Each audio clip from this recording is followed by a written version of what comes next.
ऐतिहासिक सामूहिक विवाह समारोह होगा। 7 फरवरी को उत्कृष्ट विद्यालय मैदान में विवाह समारोह होगा।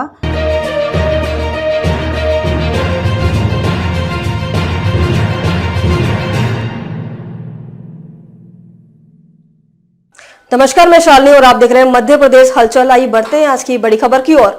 शाम 4 बजे होगा विवाह कार्यक्रम। 800 से अधिक जोड़े होंगे शामिल।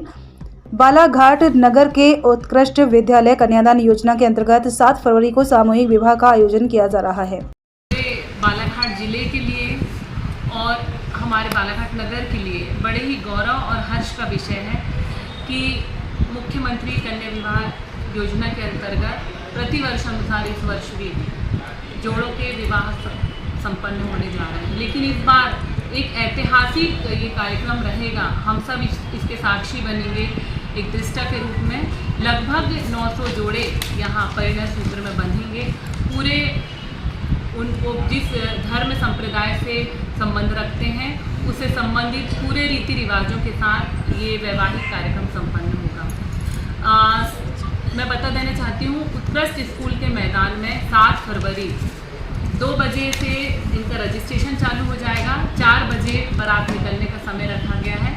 ये वैवाहिक कार्यक्रम संपन्न हो रहा है और ये हम सबके लिए बड़े ही गौरव का विषय तो है ही कि जहां भारतीय जनता पार्टी की सरकार ने आने के बाद ऐसी ऐसी योजनाओं का संचालन किया है जिससे महिला सशक्तिकरण के क्षेत्र में एक अद्भुत पहल हुई है। एक ठोस कदम उठाया है कि कैसे महिलाएं सशक्त बने। बच्चियां जहां पहले अभिशाप समझी जाती थी, माता पिता इसलिए डरते थे कि जन्म लेने के बाद उनका विवाह हम कैसे करेंगे, इन सब बातों को ध्यान में रखते हुए उनकी पढ़ाई लिखाई के खर्चे ये सारे विभिन्न अलग अलग योजनाओं के माध्यम से सरकार उठा रही है। और पंडित दीनदयाल उपाध्याय जी जो हमारे प्रणेता कहे जाते हैं, हम जिनके सिद्धांतों पर भारतीय जनता पार्टी चलती है, तो उनका जो अंत्योदय का सिद्धांत उसको ध्यान में रखते हुए उनके आदर्शों पर चलते हुए इन सारी योजनाओं का संचालन किया जाता है बच्चियों के लिए, बालिकाओं के लिए।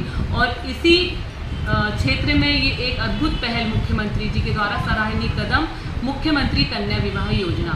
तो 7 फरवरी शाम 4 बजे से ये वैवाहिक कार्यक्रम प्रारंभ हो जाएगा और पवार छात्रावास वार्ड नंबर 22 तुरकर भवन के बाजू में जो पवार छात्रावास है वहाँ हमारे सभी दूल्हे पहुँचेंगे और बारात वहाँ से निकाली जाएगी। तो इसके लिए कुछ सांकेतिक रूप से हमने 100-200 दूल्हों को ही आमंत्रण उनको बिफोर टाइम दिया है कि बारात में वे शामिल हों, क्योंकि सारे जोड़े उस टाइम तुरंत उपस्थित नहीं हो पाते। तो कुछ तो बिल्कुल वहाँ पे टाइम पे ही जो लगन लगने का टाइम है उस टाइम पे ही वे लोग ग्राउंड में पहुँचते हैं। और अगर 800-900 दूल्हों की एक साथ बारात निकालेंगे तो एक बहुत रश के कारण यातायात भी बाधित होगा।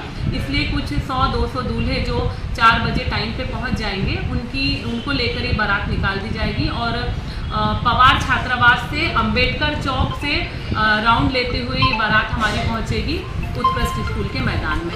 वहां बारात का स्वागत किया जाएगा हमारे गणमान्य जनों के द्वारा, हमारे परिषद के सदस्यों के द्वारा, अतिथि जो हमारे आमंत्रित रहेंगे उनके द्वारा इसका स्वागत किया जाएगा। मंचीय कार्यक्रम भी है और फिर उसके बाद ये लगन लगने का कार्यक्रम प्रारंभ होगा। और मैं आपको बता देना चाहती हूँ कि रजिस्ट्रेशन जो 2 बजे से चालू हो जाएगा उसमें हमने टोकन की व्यवस्था की है।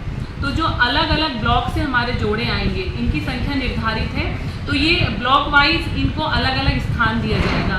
जो जोड़े जिस ब्लॉक से रिलेटेड हैं वो प्रॉपर उस खंड में जाकर ही व्यवस्थित होंगे। उनकी लगन, उनका वैवाहिक कार्यक्रम उसी पंडाल में किया जाएगा। जो वहाँ पे लिखा होगा कि वारासिवनी के हैं तो वो वारासिवनी वाले पंडाल में जाएंगे, बालाघाट के हैं तो बालाघाट के, लांजी, किरनापुर सबकी अलग अलग व्यवस्था की गई है और हर ब्लॉक के कलर अलग अलग दिए गए हैं।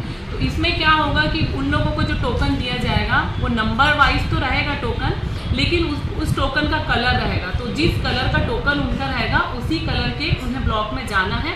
तो इसमें उनके संबंधित जो रिश्तेदार हैं या और अन्य लोगों को ढूंढने में दिक्कत नहीं होगी। तो ये टोकन की व्यवस्था रजिस्ट्रेशन के समय की गई है, तो इसमें हौच पौच भी नहीं होगा और उन्हें भटकना नहीं पड़ेगा। इसके अलावा मैं आपको बता देना चाहती हूँ कि पिछले समय जो हमारे यहाँ सामूहिक विवाह होते थे उसमें दहेज दिया जाता था। दहेज स्वरूप इन्हें कुछ उपहार स्वरूप कुछ सामग्री प्रदान की जाती थी माननीय मुख्यमंत्री जी के द्वारा। लेकिन इस बार जो 49,000